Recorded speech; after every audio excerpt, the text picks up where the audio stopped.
Ya, jadi kita harus membedakan teman-teman antara mana berita yang fakta dan mana berita yang cenderung hoak dan fitnah. Dia ini sangat-sangat sekali rasis, teman-teman. Ya, jadi saya sangat benci orang yang rasis. Kenapa? Orang yang rasis ini akan memecah belah persatuan dan kesatuan Indonesia.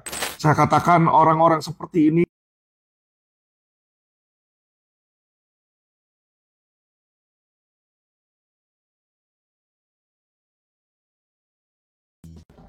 Halo, selamat malam teman-teman. Kembali dengan saya Alvin Lim di acara Quotient TV. Teman-teman, dalam tajuk Cerdas Hukum kali ini saya mau membahas tentang Said Didu versus PIK 2, teman-teman ya. Jadi kita lihat akhir-akhir ini sangat gencar peperangan antara Said Didu melawan PIK 2, teman-teman ya.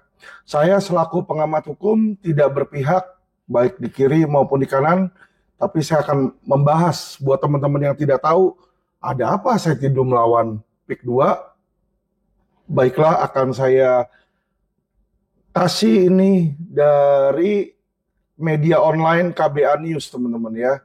Berjudul sejumlah lawyer akan bentuk tim pengacara bantu Said Didu hadapi PIK 2.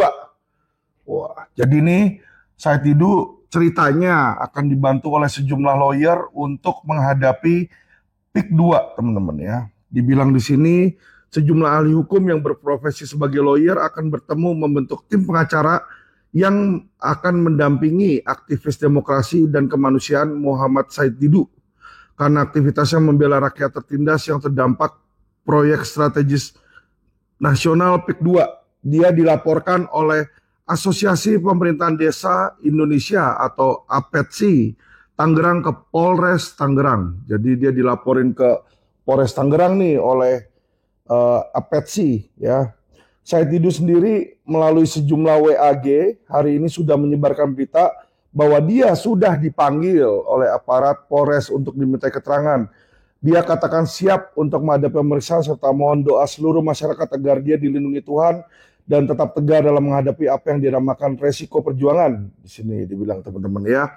Jadi dibilang di sini ya bahwa Said Didu ini sedang menghadapi ya PIK 2. Kenapa sih dia bisa dilaporin ke polisi? Bagi yang belum tahu, akan saya berikan singkatnya aja, teman-teman ya. Jadi di sini ada berita juga sebelumnya dari KBA News ya. KBA News ini sepertinya berita yang menggambarkan dari sisinya Said Didu ya, teman-teman ya. Jadi tentu saja yang namanya media itu kan pasti ada dua sisi ya. Ada sisi yang mendukung, ada sisi yang juga kayaknya tidak mendukung atau bertolak belakang, teman-teman ya, dari pihak tertentu. Nah, ini KBA News itu berjudul Forum Aksi Kunjungi Masyarakat Terdampak PSN PIK 2 Desak Proyek Dihentikan ya. Jadi seolah-olah nih Said Didu membuat berita atau membuat tuduhan bahwa PSN PIK 2 itu menyengsarakan rakyat, teman-teman ya, menyengsarakan rakyat. Oke.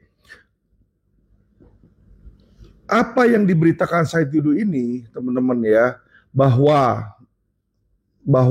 seolah-olah masyarakat itu menentang PIK 2, ya kalau saya lihat berita-berita yang beredar ini banyak dilebih-lebihkan. Jadi contoh, ada truk waktu itu melintasi di Tangerang, di sana di daerah Teluk Naga ya, terus menabrak bocah kecil,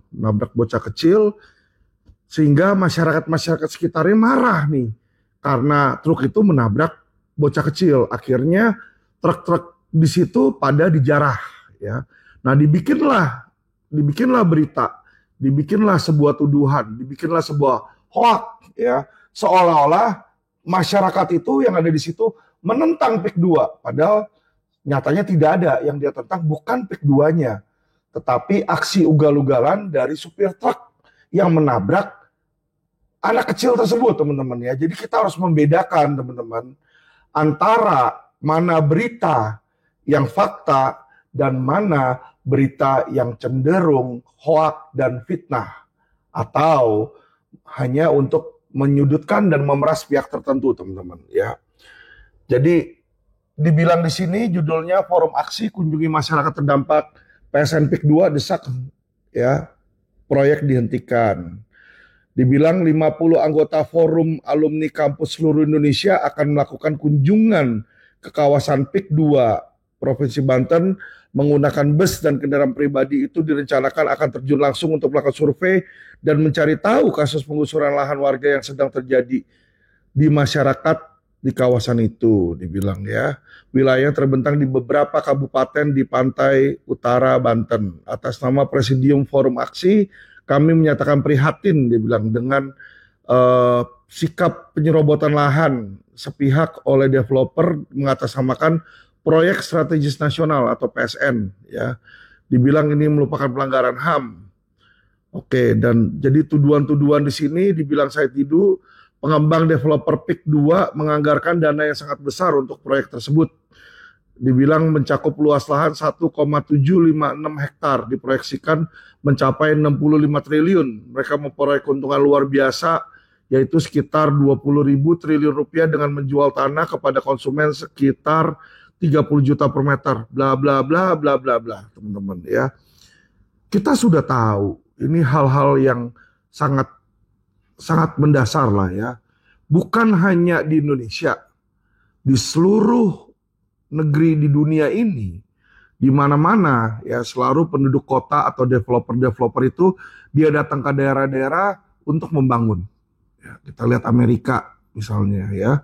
Amerika itu berapa banyak pedesaan atau kampung-kampung Indian itu yang udah dirubah menjadi pemukiman warga ya kulit putih di situ, teman-teman ya. Banyaklah negara-negara lain pun juga gitu. Indonesia pun ya, kalau kita boleh bilang Kelapa Gading dulunya juga rawa-rawa. Dulunya juga pemukiman warga, ya warga kampung. Itu juga digusur. Ya, Kelapa Gading itu digusur, sekarang menjadi perumahan-perumahan mewah, teman-teman ya. Jadi memang perkembangan zaman seperti itu. Kalau mereka beli tanah harganya dulu 30.000, sekarang misalnya mau jual 30 juta, ya itu normal-normal aja.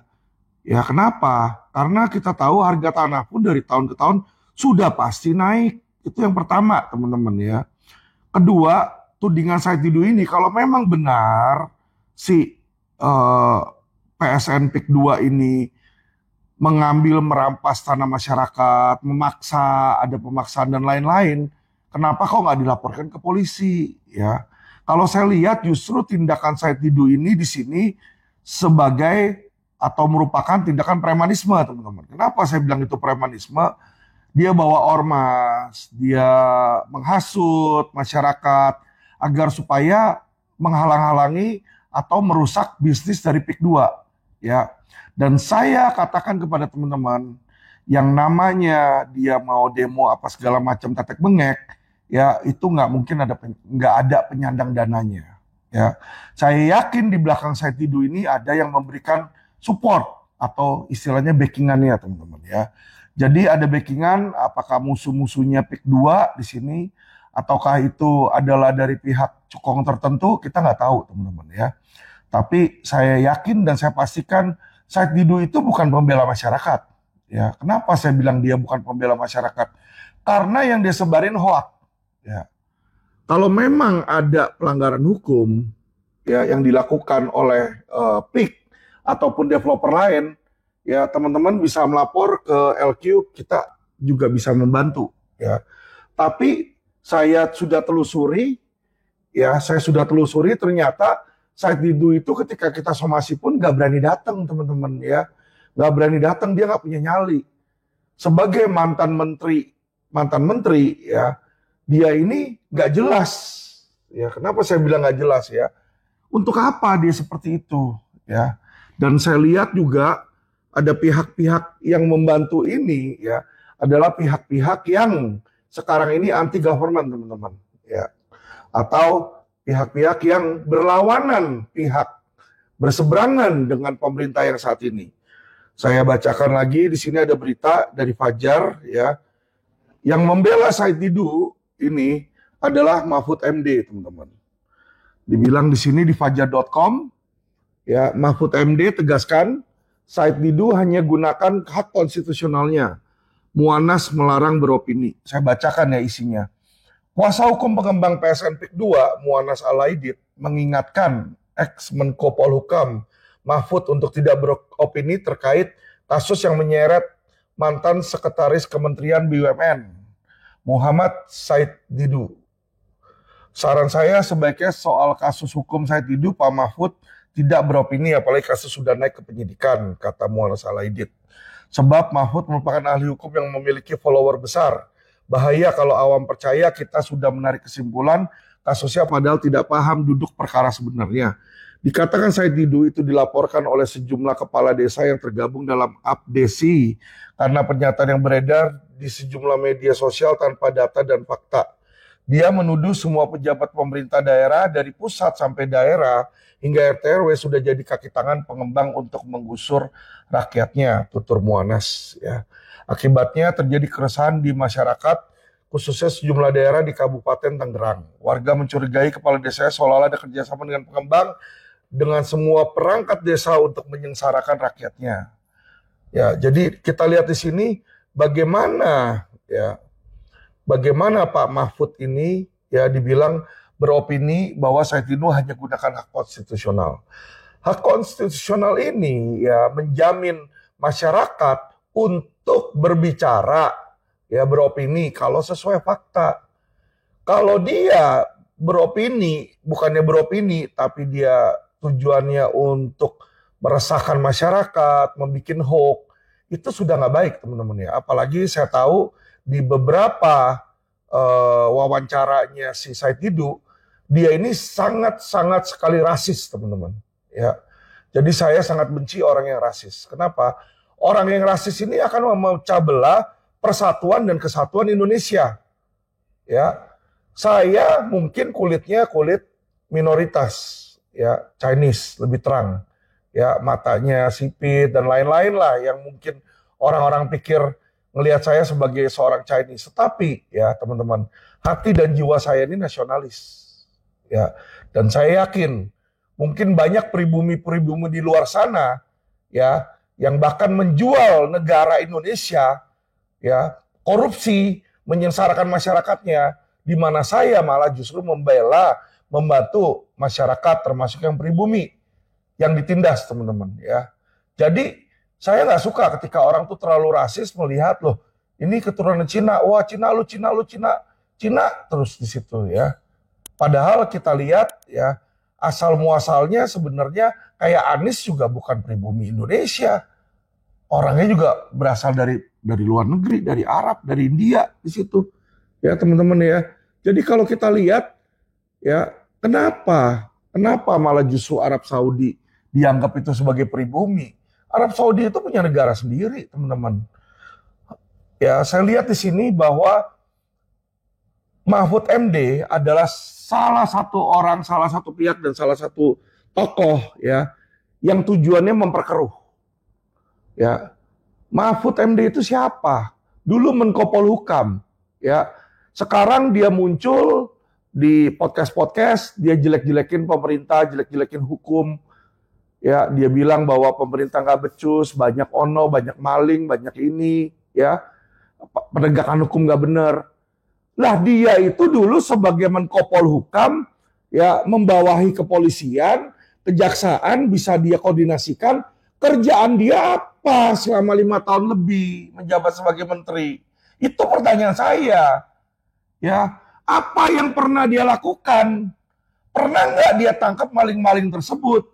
Ya, berani nggak dia melawan kejaksaan, oknum-oknum kejaksaan, oknum-oknum kepolisian yang menjadi backingan judi online dan lain-lain? Tidak, dia nggak berani. Dia pengecut, dia banci. Ya, kenapa saya bilang tindakan dia tuh nggak berani melawan oknum-oknum. Selama 5 tahun pemerintahan dia sebagai Menko Polhukam, tidak ada satupun prestasi di mana dia berani melawan oknum aparat penegak hukum. Ya, oknum kepolisian, oknum kejaksaan, nggak berani, dia cemen teman-teman. Ya, tapi sekarang dia bilang, ya kan, wah ada lift khusus, dia dan lain-lain di situ ya, cerita-cerita yang memang ceritanya benar. Nah permasalahannya kapan lu tahu? Dia tahu, dia bilang ketika dia menjabat ketua MK. Ketua MK kan dia menjabat sebelum dia menjabat Menko Polhukam. Jadi seharusnya ketika dia menjabat Menko Polhukam, dia bisa membersihkan hal tersebut. Dia bisa mencegah hal tersebut. Dia bisa mengurangi hal tersebut. Dia bisa menindak oknum-oknum tersebut. Tetapi itu tidak pernah dilakukan oleh Mahfud MD, teman-teman. Ya. Jadi disinilah saya tidak respect sama orang seperti itu.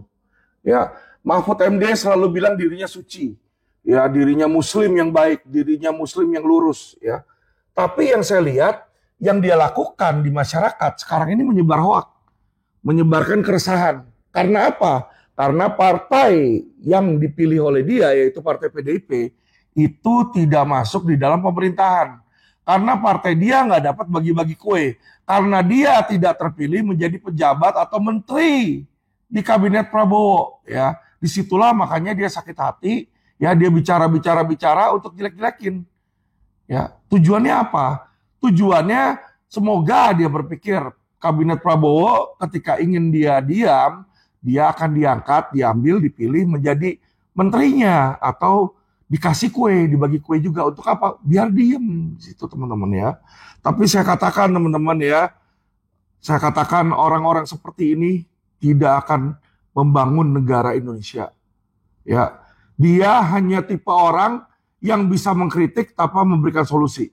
Hal yang sama dengan Said Didu, ya. Namanya tempat sampah, sampah sama sampah itu 11-12, teman-teman, ya. Saling bersatu, sama-sama bau di situ. Said Didu pun sama, hanya bisa memberikan kritik. Tapi apakah dia bisa memberikan solusi? Tidak. Ketika dia jadi menteri, apakah dia punya prestasi? Tidak. Ya, saya kasih tahu, teman-teman. Dibutuhkan orang yang berani bertindak, bukan hanya orang yang berani berkritik. Lu berani mengkritik kejaksaan, berani mengkritik Mahkamah Agung sekarang kan. Ketika dia jadi Menko Polhukam, berani nggak dia mengambil tindakan? Ya. Ketika Bawas MA tidak berfungsi, ya kan, apakah dia melakukan tindakan, memeriksa, mencopot orang-orang Bawas MA? Tidak. Nggak berani dia. Ya. Ketika kepolisian terjadi semacam Fedy Sambo dan lain-lainnya, ya kan, apakah dia melakukan pemfilteran, pembenahan, perbaikan di institusi kepolisian? Tidak, nggak ada tindakan yang dilakukan, teman-teman. Ya, malah terkesan mereka tuh takut dibongkar oleh Fedy Sambo, borok-boroknya oknum polisi yang lain. Jadi ini, teman-teman, ya, saya mau teman-teman itu berpikir cerdas, berpikir pintar. Saya kasih tahu teman-teman bahwa saat ini saya selaku pendiri, ya, dan pemilik dari Quotient Group yang adalah termasuk LQ Indonesia Law Firm, saya nyatakan bahwa LQ Indonesia Law Firm akan bersih, ya, dari suap dan gratifikasi. Jadi saya mohon masyarakat kalau memang ingin mencari lawyer yang bisa kong kali kong 86 atau menyuap pejabat, jangan datang ke LQ. Jangan berikan kuasa kepada LQ Indonesia Law Firm. Karena LQ Indonesia Law Firm tidak menerima klien yang ingin menyogok dan menyuap pejabat. Ya, saya katakan dengan jujur, dulunya saya sering nyuap. Ya, tapi saya sudah tidak lagi melakukan hal tersebut dan tidak akan melakukan hal tersebut. Ya. Silakan KPK kalau mau periksa saya, mau ngikutin saya 24 jam silakan. Saya tidak akan pernah menyuap pejabat lagi. Ya. Karena kenapa? Itu hal yang melanggar hukum. Ya, itu hal yang saya pelajari dari senior-senior saya dulu, lawyer-lawyer senior saya. Ya, ketika saya masih magang. Semua pada nyuap. Ya. Lawyer-lawyer ternama pun kalian pikir bisa menang karena otaknya kagak. Mereka menang karena menyuap, mereka menang karena beli putusan. Tetapi saya katakan hari ini, ya, LQ Indonesia Law Firm akan menjadi law firm yang bersih. Law firm yang tidak akan menyuap pejabat. Ya. Kalau ada orang LQ Indonesia Law Firm yang menyuap pejabat, maka itu adalah oknum pribadi dan akan saya keluarkan dan akan saya tindak tegas. Ya. Karena aturan dari LQ Indonesia Law Firm tidak lagi dan tidak akan menyuap pejabat manapun, baik itu kepolisian, kejaksaan, Mahkamah Agung, pengadilan. Tidak. Ya, kami hanya akan memberikan bantuan hukum. Lalu gimana Pak Alvin? Anda nanti bisa menang kalau Anda nggak menyuap. Kita akan menang berdasarkan no viral, no justice. Ya, saya kasih tahu teman-teman, sudah banyak kasus yang ditanganin oleh LQ Indonesia Law Firm tanpa suap. Ya, terakhir Billionaire Prime itu kita nggak nyuap mabes sama sekali. Kasusnya jalan, teman-teman ya.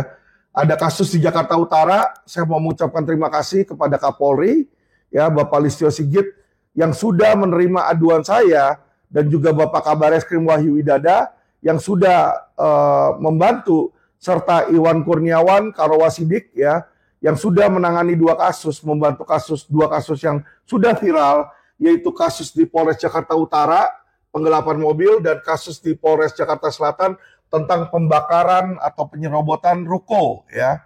Itu saat ini kedua kasus tersebut sudah naik dan sudah ada penetapan tersangka.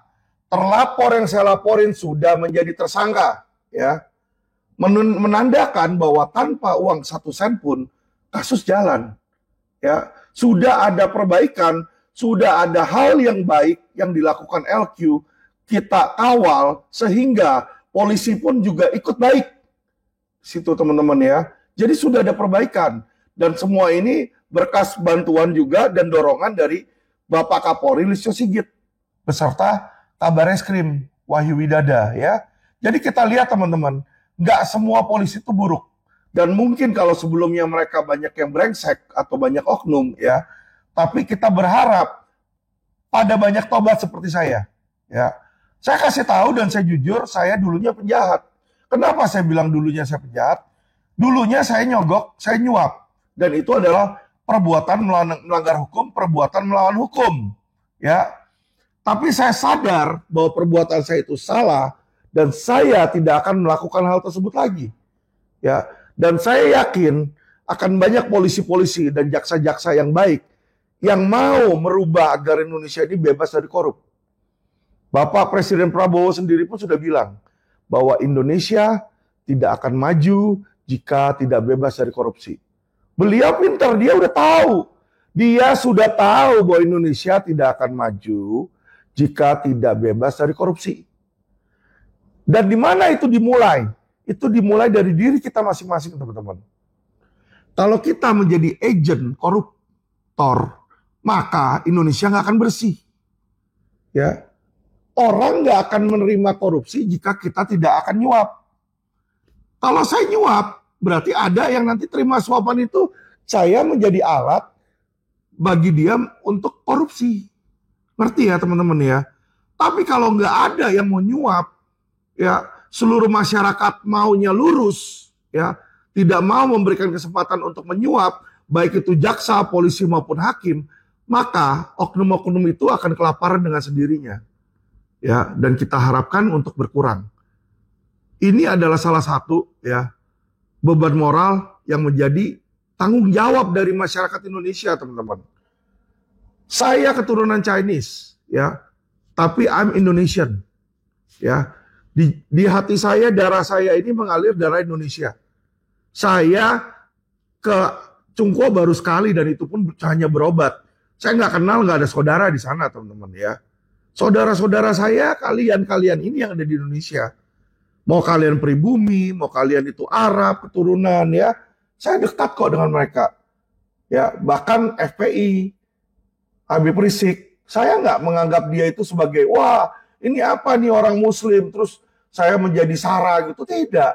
Saya menganggap mereka itu saudara saya, walaupun kita tidak seiman. Ya, dan bukan hanya Habib Rizik, bukan hanya beliau. Ya, bahkan Babe Aldo dan lain-lain lah di situ ya. Saya anggap mereka itu kawan-kawan saya. Orang-orang Batak juga kawan-kawan saya, teman-teman ya. Banyak. Tetapi saya melihat di sini bagaimana ada oknum-oknum ya tertentu seperti Said Didu yang kalau ngomong di podcast selalu bilang PIK mendirikan negara Cina dalam Cina. Cina mulu. Cina yang mana? Cina yang mana? Teman-teman saya banyak yang di PIK. Ya, minoritas Cina, tapi mereka nggak lahir di Cina, lahirnya di Indonesia. Mereka warga negara Indonesia. Kenapa lu sebut Cina mulu? Ya, itulah kata-kata dan perbuatan yang ya berakibat memecah belah bangsa. Itu yang saya tidak mau. Dan saya akan jadi yang terdepan. Saya kasih tahu teman-teman ya, saya melihat Said Didu versus PIK 2. Menurut Anda mana yang menang? Menurut Anda mana yang benar? Ini dua hal yang berbeda. Ya. Kalau benar, itu keyakinan kita masing-masing. Keyakinan saya sama orang lain bisa berbeda. Keyakinan saya sama temannya Said Didu bisa beda. Kalau keyakinan teman Said Didu, temannya pasti menganggap bahwa Said Didu yang benar. Atau Mahfud MD bisa menganggap Said Didu yang benar. Kenapa? Karena Mahfud MD itu punya kepentingan. Dia nggak suka sama PIK 2 atau Pak Agwan. Kenapa dia nggak suka sama Pak Agwan? Ya, saya kasih tahu. Mahfud nggak suka karena dia di PDIP. PDIP itu sekarang berseberangan sama pemerintah. Sedangkan Agwan, Bapak Agwan ini, dia adalah pendukung pemerintahan. Dia pendukung setianya Jokowi dan Prabowo. Ya, jadi saya kasih tahu teman-teman, itu pendapat politik. Beda pandangan politik. Saya tidak masuk di dalam peperangan politik. Ya, saya nggak mau ikut campur dalam pandangan politik. Yang saya mau review saat ini hanyalah pandangan hukum. Teman-teman ya. Secara hukum saya sudah melihat apa yang dilakukan oleh Pak Agwan tidaklah melawan hukum. Karena apa? Karena sudah ada laporan polisi kalau misalnya dia dianggap merampas sebuah tanah, dia udah pernah dilaporin. Ya. Dan hasil laporan polisi itu menyatakan dia nggak bersalah, LP bahkan dihentikan ya terhadap PIK 2. Sekarang Said Didu ya membuat hoak. Saya kalau ditanya pendapat saya siapa yang menang, saya yakin yang menang pasti PIK 2. Kenapa saya bilang seperti itu? Ya, karena saya menilai secara hukum kata-kata yang diucapkan oleh Said Didu adalah kata-kata melanggar hukum, teman-teman. Ya, kata-kata melanggar hukum. Ya, saya saja nih kalau saya benci sama Said Didu, saya udah laporin dia ke polisi waktu itu.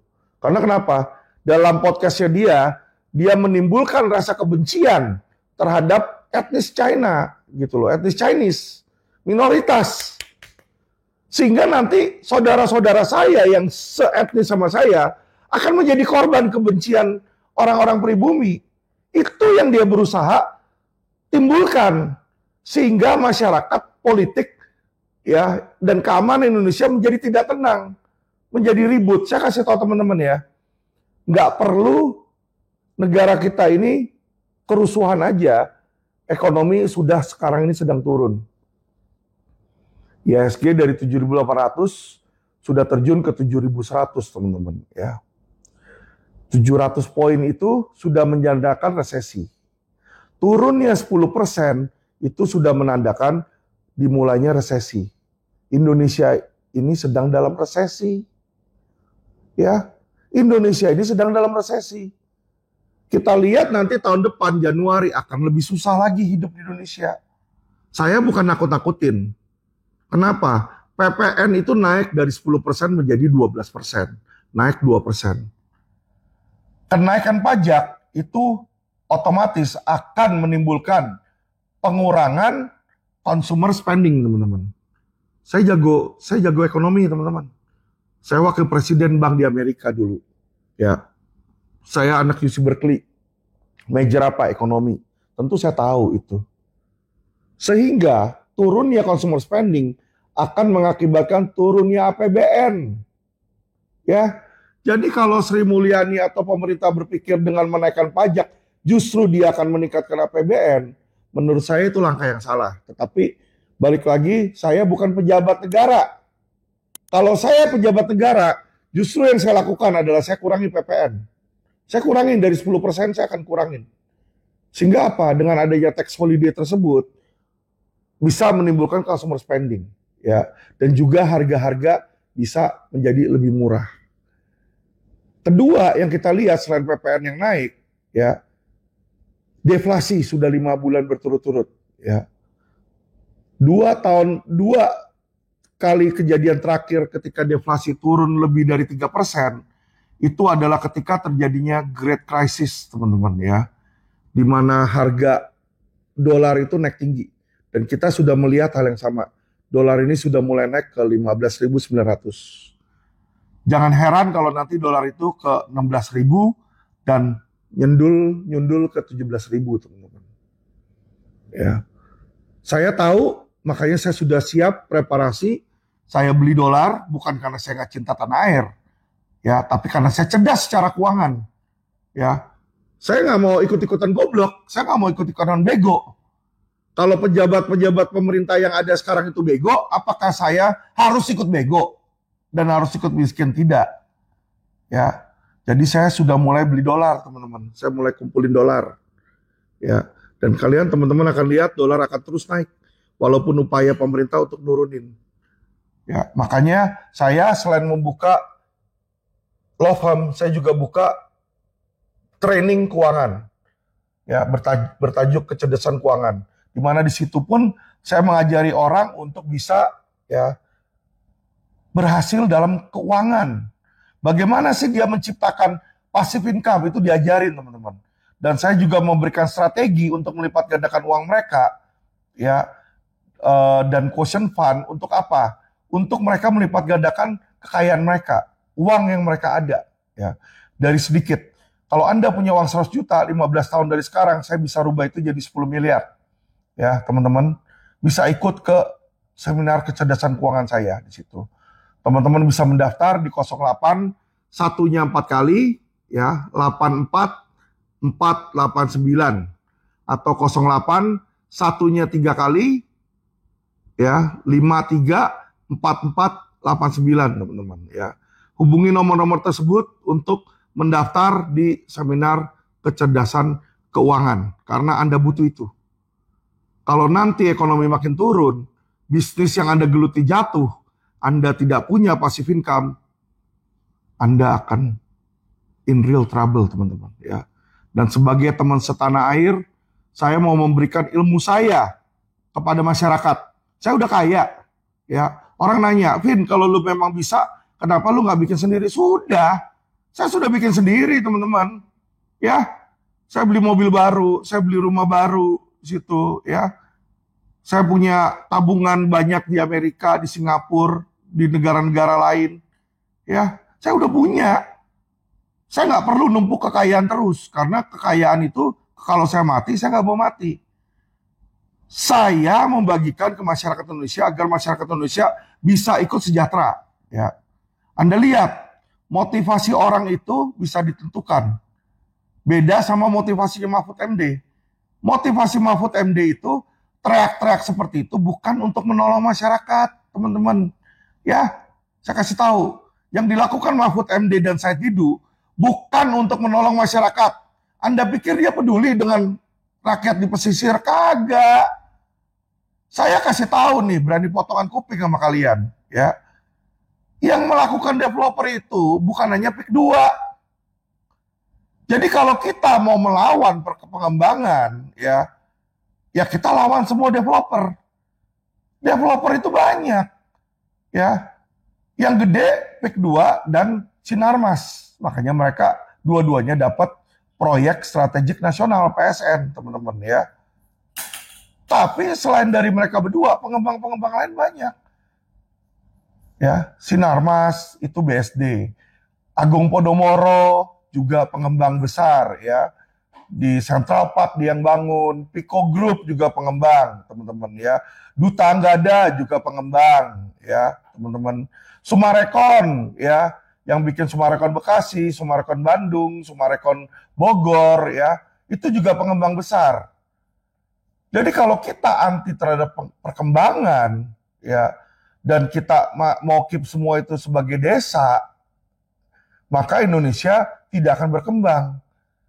Amerika juga nggak akan berkembang kalau kota-kotanya seperti San Francisco, Los Angeles itu masih berupa padang rumput. Tentu mereka bangun. Bahkan di gurun-gurun pasir aja sampai di Arab Saudi dan Dubai, itu dibangun gedung-gedung tinggi yang tadinya gurun pasir, teman-teman. Itulah pengembangan. Kenapa itu bisa terjadi? Saya kasih tahu teman-teman. Karena jumlah lahan yang ada itu makin dikit. Jadi jangan masyarakat Indonesia, terutama kalian yang pribumi-pribumi itu ya, berpikiran sempit. Ya, kenapa saya bilang? Coba dong Anda pikir, masyarakat Indonesia ini makin lama makin berkembang populasinya. Kalau tadinya 200 juta, sekarang udah jadi 300 juta. Mereka mau tinggal di mana? Tanah itu sedikit. Jadi makanya sekarang pembangunan itu sudah tidak lagi horizontal, tetapi pembangunan itu sudah mulai vertikal. Yaitu dibangunlah apartemen-apartemen. Kenapa dibangun apartemen? Karena dengan lahan yang dikit, dia bisa membuat hunian untuk lebih banyak orang karena meningkat ke atas. Ngerti ya teman-teman ya? Jadi cepat atau lambat itu terjadi bukan karena kesalahan pengembang.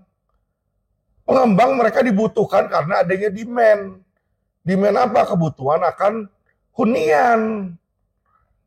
Ya, tapi kalau nanti hunian tanah-tanah itu sudah habis, pasti tanah itu akan dirampas untuk diambil supaya dikembangkan menjadi pengembangan vertikal. Kita lihat di Cina, teman-teman ya. Itu penduduknya udah miliaran. Saya sekali kemarin itu pergi ke Cina untuk berobat. Di sana saya lihat di Guangzhou, di mana ya bangunan-bangunan apartemen itu kalau di Indonesia ini paling banyak paling 3, 4 ya. Satu proyek tuh 3 atau 4, di sana tuh puluhan. Satu proyek gedung yang sama itu bisa ada 30, 20 gitu ya. Dibikin bangun. Bahkan di gunung-gunung, dekat gunung-gunung itu banyak gedung-gedung apartemen, teman-teman. Ya, itu kenapa? Karena warga negara Cina ini ingin agar supaya warga negaranya dia, miliaran orang tersebut bisa hidup, bisa punya tempat tinggal. Ya, jadi saya katakan kepada teman-teman, ya, teman-teman setanah air saya, ya, teman-teman pribumi yang saya cintai, jangan mau digoblokin sama Said Didu. Jangan mau digoblokin sama Mahfud MD. Mereka berdua itu adalah tipe orang yang rasis. Ya. Rasis mereka itu. Ya. Mereka itu berpikir bahwa Indonesia ini hanya milik pribumi. Kalau orang berpikiran kayak gitu, tidak akan pernah bisa sukses. Dan tidak akan pernah bisa tenang. Kita ini walaupun berbeda ras, berbeda agama, berbeda keyakinan, kita ini saudara. Camkan itu. Kita ini saudara. Kita satu tanah air. Kalau Indonesia diserang sama tentara asing, saya walaupun dibilang orang Cina, saya bersedia menjadi tentara, maju membela negara ini. Belum tentu pribumi-pribumi ada yang mau seperti itu. Ya. Ketika aparat penegak hukum oknum-oknum itu pada menindas masyarakat, berapa orang berani speak up? Saya sudah pernah dikriminalisasi. Saya sudah pernah masuk penjara. Ya, membela investasi bodong. Belum tentu lawyer-lawyer lain yang pribumi, yang Batak-Batak jago, ya, yang ada namanya si hotdog segala itu, mana berani dia melawan oknum, dia nggak bakal berani. Ya, kabur duluan dia. Kalau lawannya siapa nih? Oh, oknum polisi. Oh, kabur dia. Lawannya siapa? Oknum kejaksaan. Oh, kabur dia. Tapi saya kasih tahu kalian, Alvin Lim dan LQ Indonesia tidak akan pernah kabur melawan oknum, walaupun itu adalah oknum aparat penegak hukum. Selama orang itu benar, kami akan bela, kami akan pertahankan. Ya. Dan saya kasih tahu teman-teman, orang bilang polisi benci sama kami. Oke, boleh. Ya, tapi saya kasih tahu, ketika ada polisi yang dikriminalisasi oleh oknum polisi lain, kemana perginya polisi tersebut? Ke Hotman Paris? Kagak. Ke Kopi Joni? Kagak. Kagak. Ke Osekaligis? Kagak. Ke Hotma? Ke siapa namanya tuh? Otto Hasibuan? Kagak. Ketua Pradi pun nggak berani kalau dia berseberangan dengan institusi penegak hukum ya. Mereka datang ke LQ Indonesia Law Firm. Jadi para polisi, para penegak hukum, polisi, jaksa, hakim, Camkan, ketika nanti Anda menjadi korban oknum aparat, kalian nanti hanya punya LQ Indonesia Law Firm untuk mempertahankan kalian. Ya, ini seminggu ini aja saya sudah membantu 3 orang polisi. 3 orang polisi yang tidak mendapatkan keadilan. Ya, ada yang dari Medan, ada yang dari Lampung, ya, ada yang dari NTT, itu datang ke LQ Indonesia Law Firm. Kita bantu podcast, ya, kita bantu komunikasi dengan Kapolri. Ya, berapa hari yang lalu dia podcast di podcast kami, ya, malamnya langsung ditelepon nama Jenderal Mabes dan dibantu perkaranya. Ya, saya kasih tahu teman-teman. Dan jenderal-jenderal polisi Kapolri itu kenapa? Ya karena mereka tahu kita LQ ini ya tidak ada niat buruk untuk merusak kepolisian. Tapi kita mau membantu mereka membersihkan kepolisian dari oknum. Ya. Saya berteriak keras, saya mengkritik. Yang saya kritik adalah oknum. Saya bukan kritik pribadi atau individu seseorang, tidak. Gue nggak peduli sama individu orang. Ya, jadi saya bilang, Said Didu ini saya lihat apa motivasinya. Dia ini hanya menjadi kaki tangan dari oknum-oknum yang menggerakkan dia untuk merusak bisnis. Sehingga nanti dia bisa mungkin dikasih bargain atau dikasih duit ya sebagai bentuk pemerasan dan intimidasi terhadap PIK 2. Itu yang saya lihat.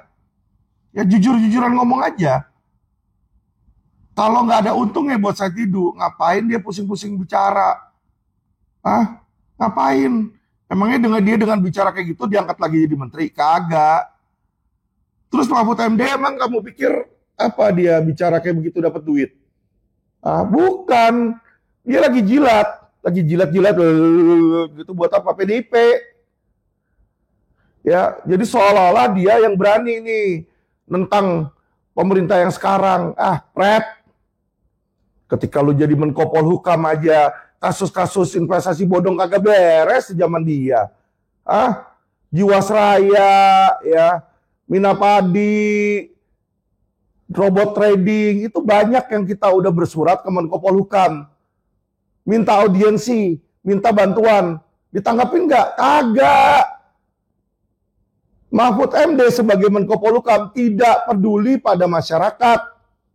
Dia cuma peduli sama partainya sendiri. Makanya ketika petisi 100 datang ke Menko Polhukam langsung diterima.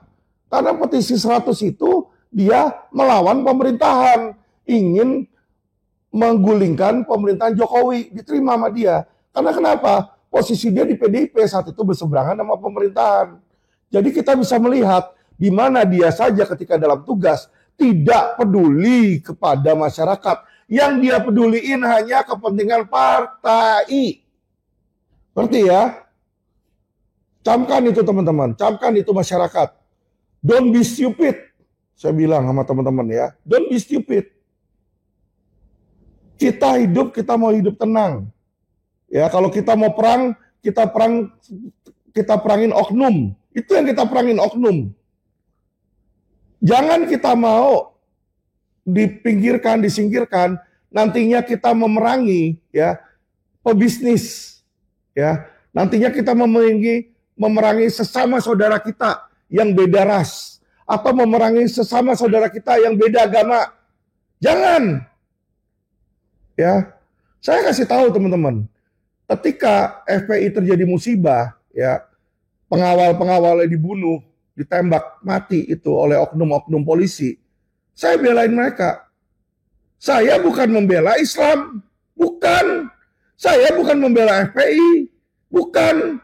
Tapi saya membela orang yang menjadi korban kebengisan oknum aparat penegak hukum. Itu yang saya lihat. Jadi saya melihat korban-korban anggota pengawal FPI itu bukan sebagai anggota FPI, tetapi sebagai sesama manusia, sesama penduduk, sesama warga negara Indonesia. Itu yang wajib kita pertahankan, teman-teman. Saya ingin teman-teman masyarakat Indonesia punya nasionalisme yang sama dengan saya. Kalau kita punya seperti itu, teman-teman, Indonesia will be a strong country. ya. Tapi kalau kita mudah dipecah belah, mudah difitnah, mudah diadu domba, matilah kita.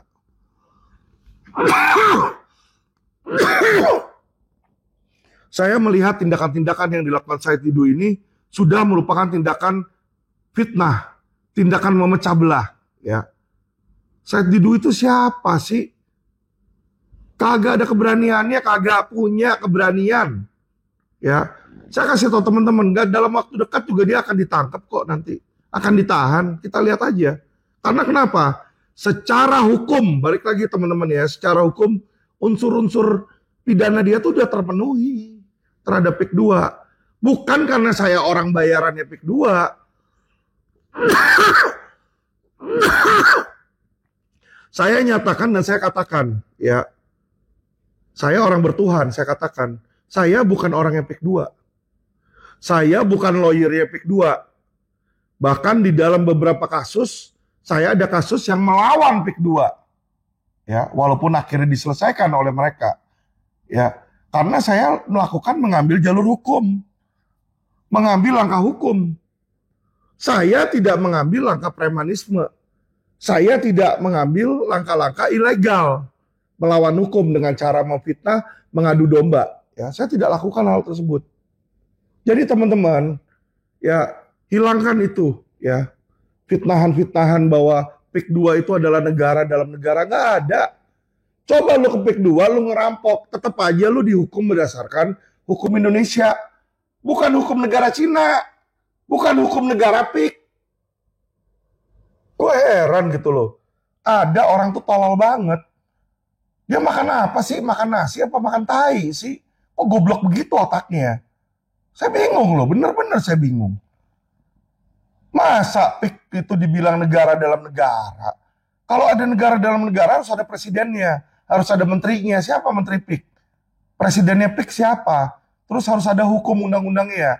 Ada emang undang-undang PIK nomor 2 gitu? Nggak ada. Ya.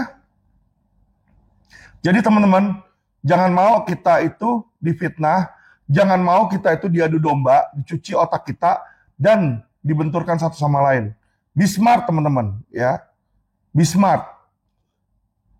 Otak kita harus tetap dingin. Walaupun keadaan nih sedang resesi. Walaupun keadaan sedang resesi, saya harap teman-teman bermasyarakat, kita dukung pemerintahan yang sah. Pemerintah kita dukung. Ya, oknum kita lawan. Kalau ada oknum-oknum yang salah, menteri-menteri yang salah, jenderal-jenderal yang salah, jangan takut untuk berbicara, teman-teman. Kalau kalian takut, berikan kasus itu kepada kami, biar kami yang berbicara. Ya, saya rela nih, nyawa saya berikan untuk Republik Indonesia.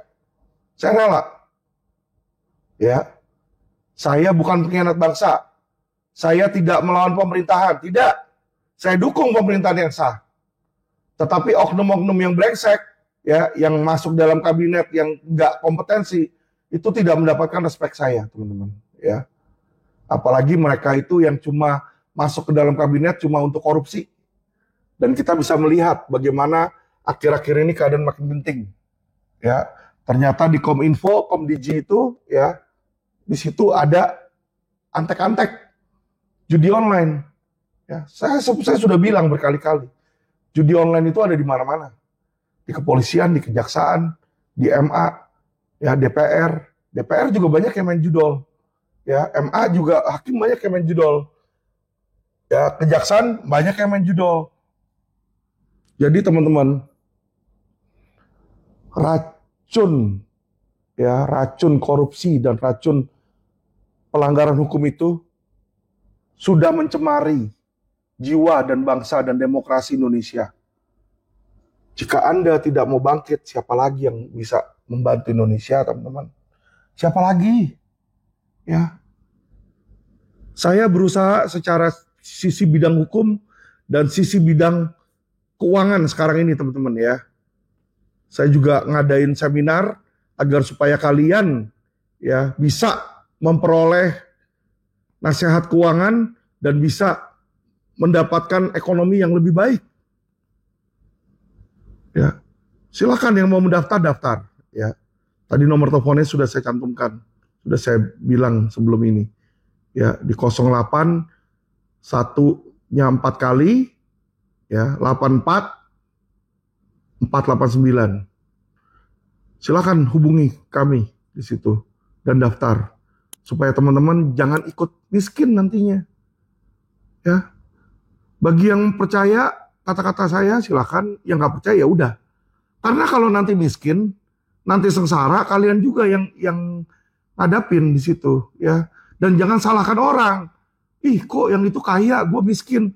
Ya, lu ada kesempatan, lu nggak mau, ya mau gimana? Ya ikut aja, lu miskin terus kalau kayak begitu. Ya teman-teman ya, saya bilang, kalau saya masuk di media sosial kemarin baru beli Mercy baru untuk anak saya, ya. Dan dalam waktu dekat saya juga beli rumah baru ya 30 miliar. Saya bisa punya seperti itu bukan untuk menyombongkan diri saya sendiri. Ya. Tapi saya mau memberikan motivasi kepada teman-teman, kepada masyarakat bahwa jika saya mampu dan saya mau membagi ilmu saya dan saya mau mengajak teman-teman yang ada, masyarakat yang ada, ayo kita kerjasama. Ayo kita bangun. Ayo kita naik bersama. Ya, karena hanya orang selfish, teman-teman ya, seperti si hotdog itu, ya, yang mau kaya kayak sendirian. Dia bikin Holy Wing begini, ya, jualan minuman keras buat orang mabok. Besoknya orang mabok bisnisnya turun, emangnya lu pikir dia peduli? Kagak. Lu pilot datang ke kantornya dia, dicas juga sama dia, lu harus bayar.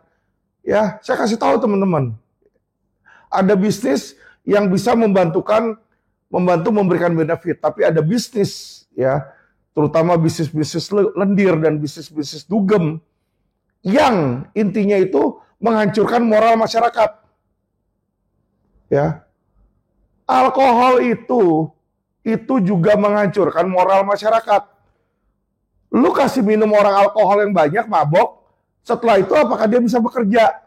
Setelah itu apakah dia bisa menjadi suami yang baik? Setelah itu apakah dia bisa jadi istri yang baik? Kagak. Yang ada dia beler. Kalau lu punya bini, ya, dugem, mabok, yang ada nanti dipakai sama laki orang. Ya. Nggak ada manfaatnya itu dari Holy Wings, teman-teman. Yang kayak gitu harusnya ditutup. Ditutup. Ya. Saya kasih tahu, kalau saya jadi pejabat, gua udah pasti tutup itu Holy Wing. Karena hal-hal seperti itu adalah membuat penyakit masyarakat. Membuat masyarakat normal menjadi gak waras. Ya, saya kasih tahu teman-teman, gak ada manfaatnya. Tidak ada manfaatnya. Orang kebanyakan minum, ginjalnya rusak. Ya, otaknya juga terpengaruh nanti jadi oon. Jadi teman-teman, jangan mau kita itu beli barang racun yang tujuannya hanya untuk meracuni tubuh kita. Be smart teman-teman, be smart. Ya, makanya saya nggak mau menyentuh itu alkohol. I'm telling you teman-teman ya, mama saya itu tukang mabok-mabokan. Kalau udah minum, mabok, nangis-nangis sendiri. Saya ngelihat sendiri dengan mata kepala saya bagaimana alkohol itu merusak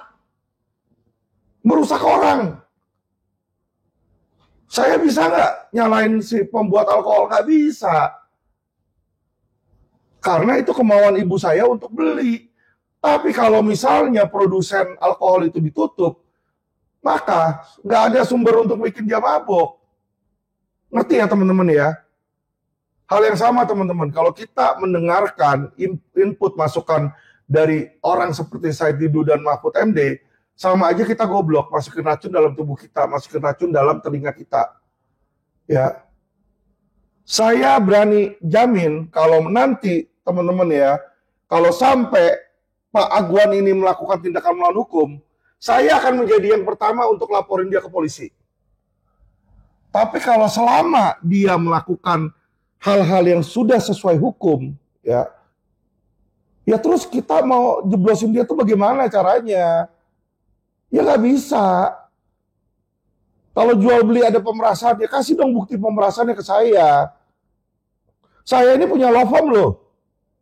Ya, selama ini orang-orang yang datang ke saya bilang, aduh tanahnya dirampas sama PIK. Saya ambil, saya lihat kopi sertifikat dia, saya bawa ke BPN. Ternyata yang dia punya justru palsu. Ya, orang yang mengadu ke saya ini justru sertifikatnya nggak terdaftar atau palsu atau dalam sengketa. Jadi ya otomatis kalau secara negara nggak diakui, gimana mau dibilang dia yang menang di situ, teman-teman ya.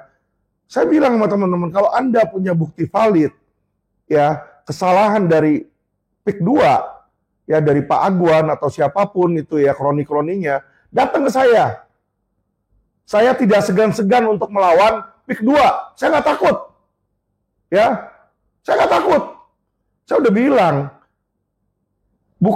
bukan hanya kepala naga saya nggak takut, jenderal-jenderal polisi juga saya nggak takut. Ya, kalau dia oknum itu saya nggak takut. Tapi kalau yang saya lihat saat ini, mohon maaf ya, di berita-berita, itu adalah hoak, teman-teman. Truk nabrak anak kok dibilang masyarakatnya nggak suka sama PIK, kan itu beda persepsi, ya. Itu kan penggiringan opini. Janganlah seperti itu, ya. Apalagi masyarakat desa yang nggak tahu, jadi apa? Jadi berpikir bahwa oh ya benar ini gara-gara PIK 2. Padahal gara-gara si gobloknya tukang supir truk, nabrak anak kecil. Dan kita tahu betapa banyak operator-operator truk itu mempekerjakan ya orang-orang yang bahkan di bawah umur dan tidak kompeten untuk jadi supir truk karena bisa digaji murah. Ya, be smart teman-teman ya. Di saat-saat ini teman-teman, dengan makin banyaknya pertumbuhan penduduk, makin banyak orang, ya, makin banyak persaingan. Kalau kita nggak lebih pintar daripada saingan kita akan tereliminasi, teman-teman ya. Oke teman-teman, saya bukan menjelek-jelekan Said Didu atau saya bukan menjelek-jelekan Mahfud MD. Tidak ada niat saya menyerang pribadi mereka atau mencemarkan nama baik mereka. Tapi saya hanya memberikan keterangan dari apa yang mereka opinikan di media dengan opini saya. Jadi saya kasih tahu teman-teman bahwa 100% yang ada di dalam video saya ini adalah opini pribadi saya, opini, pendapat, ya, pendapat, ya, bukan ejekan, bukan fitnahan, bukan pencemaran nama baik, tapi ini adalah opini saya. Kalau nggak suka, silakan. Kapan orang yang saya sebut itu kalau mau beradu pendapat atau memberikan hak jawab, Quotient TV akan menerima. Oke? Terima kasih teman-teman.